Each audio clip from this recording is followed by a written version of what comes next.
What is up, my aesthetic boys? It's Fresh, back with another episode of Choosing Beggars. If you're interested in financial reports for Danish hybrid ferry operators, boy, do I have the episode for you. Do you accept trades? No, sorry. Yes. What? Yes, trades. Sorry, what? Hola, speak French or English? English. Hi, I know we don't know each other, but you can lend your Netflix account to a French friend. Lol, no. Why do you hate French people? Lamau, I'm gonna block you now. Bye. There are reasons to hate the French, but not giving your Netflix password isn't on the list. When I worked at Hy-Vee, a guy brought up the biggest damn zucchini I'd ever seen. Rang it up as a cucumber for 88 cents each. Are you an idiot? That's a zucchini, you moron! I apologized and switched it to a zucchini, which are by the pound, coming out to $7.42. I don't know about a general asshole tax, but I do think that anyone who gatekeeps vegetables deserves to be charged more. Choosing Beggar wants free babysitting. So, a little story that happened to my wife a few days ago. To set the scene, we have a foreign au pair, live-in nanny. Aside from her normal work hours with us, she babysits in her spare time for extra cash, which is technically against the rules of the State Department au pair program, but not a huge deal. My wife got this request from a neighbor who we'll call Karen. Of course he'll call her Karen. Hey, can au pair babysit tonight? A Friday night? Our other sitter fell through.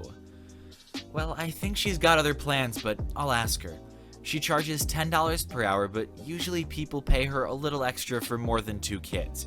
Just so you know, Karen has 4 kids, 7, 5, 4, and a 1-year-old. Oh, actually, I was looking to see if she'd be interested in babysitting through our neighborhood babysitting co-op. Co-op is neighborhood families swapping babysitting for points to pay for future babysitting. Au pair doesn't have any kids, so the points wouldn't do her any good. I know, but I know that sometimes you guys use the au pair to babysit your own kids outside of the au pair's working hours, so your family could use the points in the future for babysitting from the co-op, and you could just reimburse your au pair. Wait, let me get this straight. You want our au pair to babysit for you for the promise that someone in your babysitting co-op will babysit our kids in the future? Yeah, but your au pair will get paid at the end of it. By me. Well, I'm a little low this week. Could she do it for $5 an hour? I know she's not even supposed to be babysitting like this anyway. Please ask her. She can help herself to anything in the fridge. I'll ask, but honestly, she'd probably want over her normal rate to cancel plans on a Friday night. Wife checks with au pair. Yeah, sorry. She has plans she can't break. Karen, you're weak. If you really wanted to take advantage of the situation, this is how you do it. You remember that it's against the rules for her to be babysitting other kids. First, ask au pair if they will babysit for your children, essentially for free. Kinda like you already did. Then, go ahead and wait for OP to say no, which of course she will. OP may say something along the lines of, why would she babysit for you for hours without pay? To which you respond, well, it may be a few hours out of her Friday night, but it only took me 1 minute of my time to find out the address for au pair compliance at the State Department. It's room E101, 2201 C Street, Washington, D.C., 20520. And I estimate it'll take me about 45 seconds to send a quick message to the included email address, jvisas@state.gov. I know that a few hours of my Friday night is definitely worth more than the 2 minutes it took me to find that email address, but your au pair should ask herself if those few hours are really worth sacrificing the rest of her stay in these fine United States.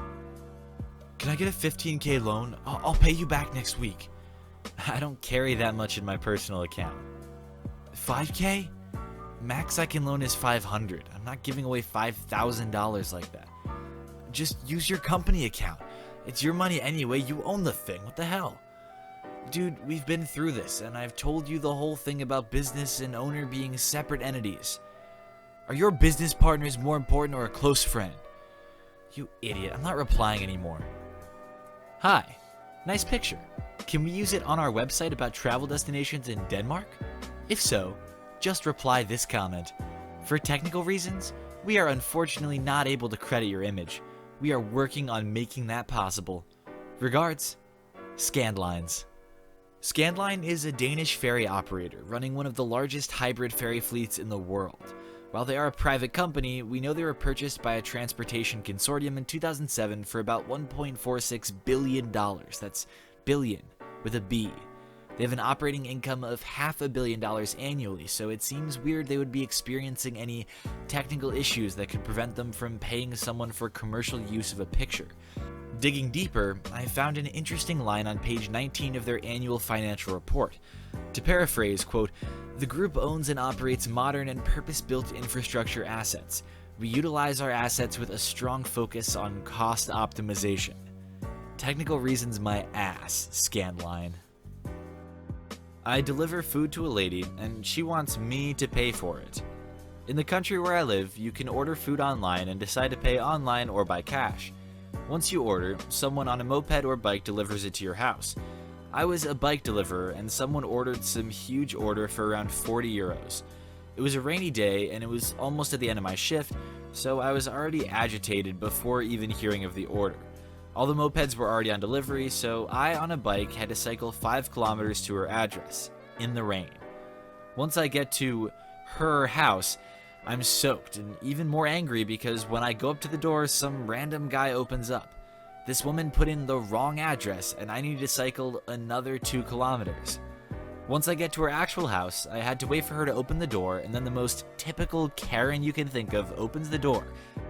I now begin to realize what she's going to try and do. She was going to try and get her food for free by telling me her food was cold. The cast is M for me, I for idiot woman, and B for boss. Hi, you ordered? Yeah, that took you a while. Yeah, well, you gave me the wrong address. Doesn't matter, I'm here, and so is your food, with my best fake smile plastered on. That's great, as she promptly rips the food out of my hand. You still need to pay 40 euro. But the food is cold. Well, of course, it's raining, and you made me go to the wrong address. That's not my problem. It sorta is. Well, what? Are you going to give me new warm food? I can't just make warm food in front of your house. You better find a way or I'm gonna call your boss. I've actually been on the phone with my boss the whole time. He's an absolute legend. He drinks beers with me and knows that I'm low on money, so he always finds a way to put in more hours than I worked. And I was talking to him on earbuds. It wasn't that I was being rude. I said, go ahead. He'll gladly tell you that I can't make food in front of your house and that you need to wait for a long time for your food. But I want my food now. I'm sorry, I can't help with that. It's either your food is cold and now, or it's warm and later, I guess. But I want my food warm and now. Jeez, no need to start yelling at me. I'm gonna call your boss and tell him that you're being rude. You can come in and hear what he has to say. I gladly step into the house to avoid the rain because it was still raining and there was no roof above their porch. She puts her phone on speaker. Boss says, "Yellow? Boss here. What can I do for you?" Yeah, hello. I have a very rude delivery guy. Could you tell me your address? She says her own address. I don't have an order at that address, my boss says. I quickly interject, oh, she put the wrong address. It's under this address.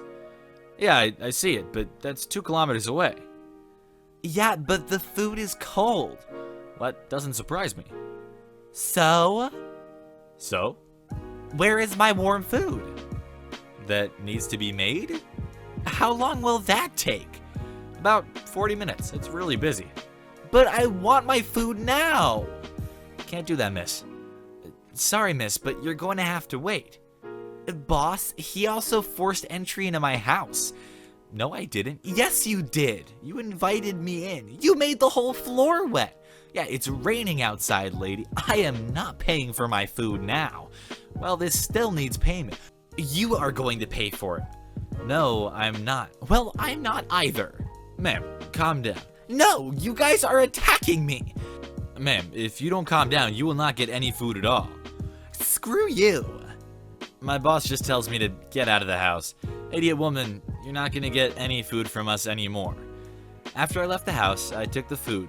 By the way, the woman yelled some things after me. My boss got back on the phone with me and told me I could go ahead and eat whatever the food I wanted, which was still sort of warm. Once I got back, he threw a beer at me and told me I could go. The lady called the store a couple of times and screamed at my boss. Hope I never see you again, idiot. Sorry, OP, but the customer shouldn't have to suffer and eat cold food because you didn't pay attention in Boy Scouts and didn't know how to make a simple fire in her front yard and warm up her food like a real man. I would definitely like to add, though, huge ups to OP's manager for supporting his employee who really didn't do anything wrong. Despite that fact, I know for sure that a lot of managers out there would have done basically anything to appease this particular Karen, hurting their employee in the process. This guy, however, is just like, here, take a beer, take some time off, and while you're at it, have some of Karen's slightly warm food. Hey, I was wondering if you could give me some support. I'm starting a new YouTube channel and I like what you post on Instagram. Hey man. Yes, but it costs €10. Oh, I'm not asking for anything that costs money. So what is the cost for? I thought support was promotion? Oh, what I meant by support was just to send my channel to everyone you know. Hey Redacted, I was wondering if I would be able to get to use your staff discount for Evans? Hi, I'm sorry, but I get a yearly cap for my staff discount and was planning on using it soon and really don't have much left. Well, if you have a yearly cap on it and don't have much left, that means you have used it loads already and find it very inconsiderate that you would keep it to yourself. You should treat a family friend better. I'll make sure to remember this. No way. You logically deduced that he was using his own discount for his own stuff? It's almost like it's his discount to use in the first place. Lady blocks her own movie rental and then wants mine. I reserved the Lego Movie 2 for pickup at the nearest Colorbox DVD kiosk, and when I get there, a lady's standing at the kiosk visibly upset. She's mashing buttons on the screen and practically yelling, "Come on!" I'm patient, but after about 5 minutes of this, I speak up thinking it might have broken. Is there something wrong with the machine? Yeah, I reserved the Lego Movie and it's not giving it to me. I reserved that same movie. Do you mind if I try? Go ahead, maybe you can get this darn thing working. I input my login info and the reservation is right there. I pay and the DVD comes out without a hitch. It seems like it's working now. Did you reserve the movie online? Yes, but I can't remember my password. Did you try seeing if you can rent the movie the normal way and bypass your reservation? Of course I did, but you got the last copy, so now there's none left. You owe me your movie. No. If you reserve the movie online, your copy should still be in the machine. You just need to figure out your username and password and it'll give it to you. I don't know my password. Now return that movie so I can rent it. Look, that's your problem. Now I'm gonna go home and watch the Lego Movie with my family. I do appreciate the ambiguity of so-called colorbox movie kiosks. What color could they be referring to? Really though, the only true foible of such a tale is that 2 people wanted to rent the Lego Movie, the second one, which, while sometimes charming in its own right, is generally a disappointment in comparison to its predecessor of 5 years. Though, to be fair, the movie performed so poorly at the box office it probably killed the chances of any real sequels down the road. So, enjoy your plastic block related films while they're still making them. Looks like even Chris Pratt couldn't save this one. Thank you to everyone who watched this video. Be sure to subscribe for more daily Reddit content. Drop a like if you liked the video, and I will see you all tomorrow.